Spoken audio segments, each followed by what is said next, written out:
Hi hello ಎಲ್ಲರಿಗೂ ನಮಸ್ಕಾರ. ನಾನು ನಿಮ್ಮ ಪ್ರೀತಿಯ ಐಶ್ವರ್ಯ ಮಾತಾಡ್ತಾ ಇರೋದು. ನಾನು ಈ ವಿಡಿಯೋ ಮಾಡ್ತಾ ಇರೋ ಕಾರಣ ಏನಂದರೆ, ಇವಾಗ ಎಲ್ಲರೂ ನಾರ್ಮಲ್ ಗೋಬೀಸ್ ತಿಂದು ಹೆಲ್ತ್ ಹಾಳಾಗಿರುತ್ತೆ. ಆದ್ದರಿಂದ ನಾವು ಇವತ್ತು ಹಲಸಿನಕಾಯಿಂದ ಗೋಬಿ ಹೇಗೆ ಮಾಡೋದು ಅನ್ನೋದನ್ನ ಈ ವಿಡಿಯೋದಲ್ಲಿ ನಾನು ನಿಮಗೆ ತಿಳಿಸ್ಕೊಡ್ತಾ ಇದ್ದೀನಿ. ದಯವಿಟ್ಟು ನನ್ನ ಒಂದು ಚಾನಲ್ನ ಸಬ್ಸ್ಕ್ರೈಬ್ ಮಾಡಿ ಹಾಗೂ ನಿಮ್ಮ ಫ್ರೆಂಡ್ಸ್ ಆ್ಯಂಡ್ ಫ್ಯಾಮಿಲಿ ಮೆಂಬರ್ಸ್ಗೂ ಕೂಡ ಶೇರ್ ಮಾಡಿ. ನಾವೀಗ ಹಲಸಿನಕಾಯಿ ಗೋಬಿ ಮಾಡೋದಕ್ಕೆ 3 ಹಲಸಿನಕಾಯಿನ ಅಂದರೆ ಚಿಕ್ಕದಿರಬೇಕು, ಒಳಗಡೆ ಬೀಜ ಬಲ್ತಿರಬಾರ್ದು, ಚಿಕ್ಕದಾಗಿರಬೇಕು.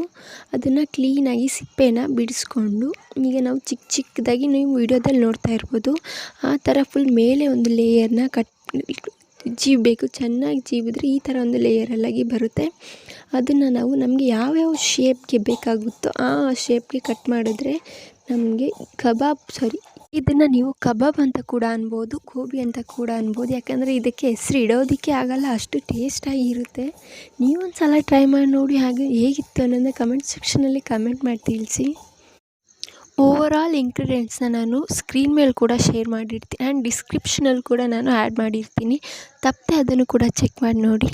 ವಿಡಿಯೋ ತುಂಬ ಲಾಂಗ್ ಆಗಿರೋದ್ರಿಂದ ನಾನಿವಾಗ ಸಾಂಗ್ನ ಆ್ಯಡ್ ಮಾಡ್ತಾಯಿದ್ದೀನಿ. ಸ್ಕ್ರೀನ್ನ ನೋಡಿ, ಹಾಗೆ ಅದರಲ್ಲಿ ಇರೋಂಥ ಇಂಗ್ರೀಡಿಯೆಂಟ್ಸ್ನ ಕೂಡ ನೀವು ಕೂಡ ಟ್ರೈ ಮಾಡಿ ನೋಡಿ. ಹೇಗಿದೆ ಅನ್ನೋದನ್ನ ತಿಳಿಸೋದನ್ನ ತಪ್ಪದೆ ಮರಿಬೇಡಿ. Thank you.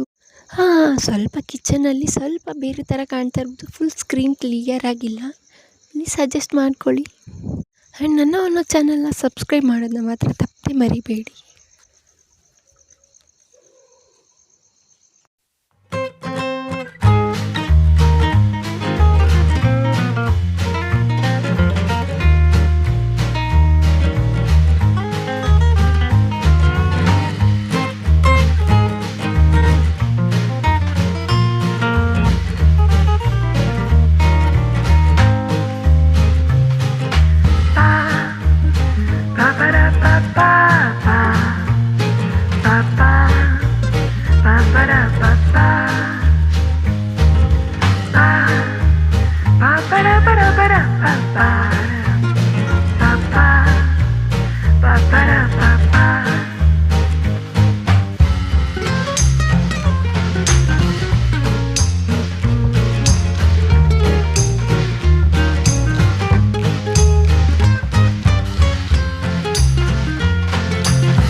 ನನ್ನ ಒಂದು ಈ ವಿಡಿಯೋನ ತಪ್ಪದೆ ಫುಲ್ ವಿಡಿಯೋ ನೋಡಿದ್ದಕ್ಕಾಗಿ ತುಂಬ ಥ್ಯಾಂಕ್ ಯು. ಆ್ಯಂಡ್ ಸಬ್ಸ್ಕ್ರೈಬ್ ಮಾಡಿ, ನಿಮ್ಮ ಫ್ರೆಂಡ್ಸ್ಗೂ ಕೂಡ ಶೇರ್ ಮಾಡಿ.